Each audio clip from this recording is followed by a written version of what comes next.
اب زنا جو ہے اس کے لیے حضور نے جو کچھ فرمایا وہ سن لیجئے. عن ابن عباس قال ما رأيت شيئا اشبه باللمم مما قال ابو ہریرہ عن النبی صلی اللہ علیہ وسلم.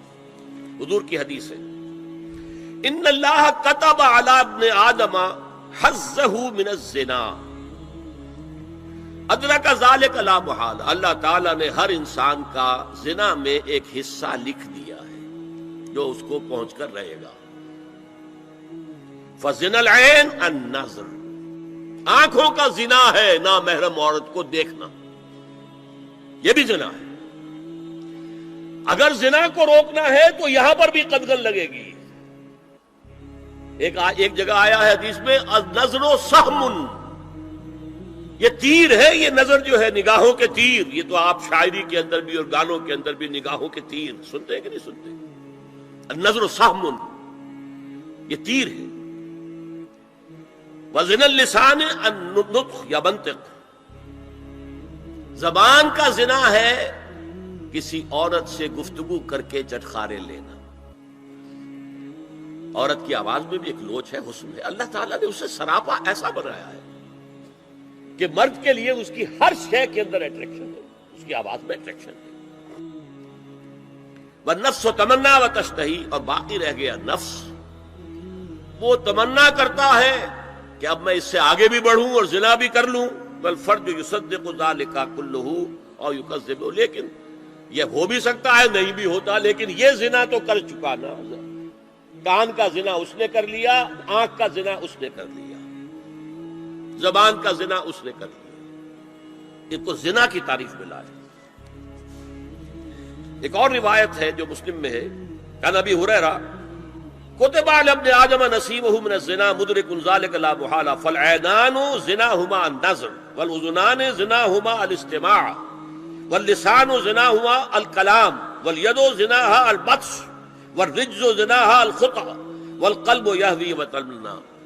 یہ زبان کا بھی زنا ہو رہا ہے، کان کا بھی زنا ہو رہا ہے، ہاتھ کا بھی ہو رہا ہے. کہیں لمس کیا ہے عورت کے جسم کو، ہاتھ ملایا ہے اس سے، اور چل کر کہیں جا رہا ہے دیکھنے کے لیے، یہ پاؤں کا زنا ہو رہا ہے. یہ ہے زنا کی شکلیں جو محمد رسول اللہ صلی اللہ علیہ وسلم نے بیان کی. تو زنا کا روک تھام، زنا کی جو ہمارے معاشرتی اہداف کے اندر بہت اہم ہے، بہت اہم ہے، بہت اہم، ورنہ معاشرہ ٹوٹ پھوٹ کا شکار ہو جائے گا.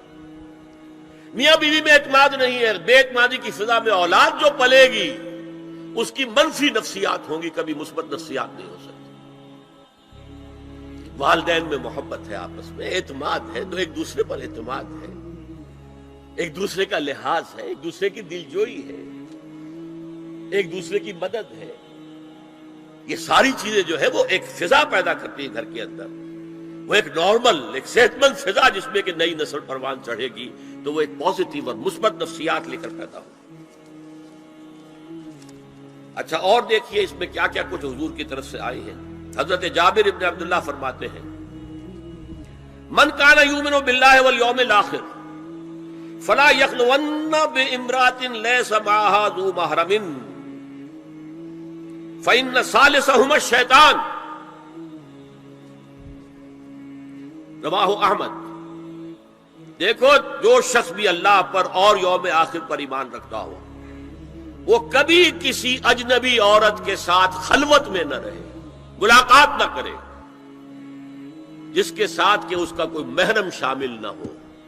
کوئی عورت آئی ہے آپ سے مسئلہ پوچھنے کے لیے، اس کا باپ، اس کا بیٹا، اس کا بھائی، اس کا شوہر ساتھ ہونا چاہیے، اکیلے نہیں. اس لیے کہ ثالثہما الشیطان. جہاں یہ ایک مرد اور ایک عورت جو ایک دوسرے کے لیے نامحرم ہے، جب ملیں گے تیسرا وہاں شیطان موجود ہے. اسی طرح حضرت ابن عباس کی روایت ہے لا یخلون رجل بامرأۃ الا ومعها ذو محرم ولا تسافر المرأة الا مع ذی محرم. کوئی مرد کسی عورت کے ساتھ خلوت میں نہ ہو، اکیلے نہ ہو، مگر یہ کہ اس عورت کے ساتھ اس کا محرم موجود ہو. اور کوئی عورت سفر نہ کرے جب تک کہ اس کے ساتھ محرم موجود ہو.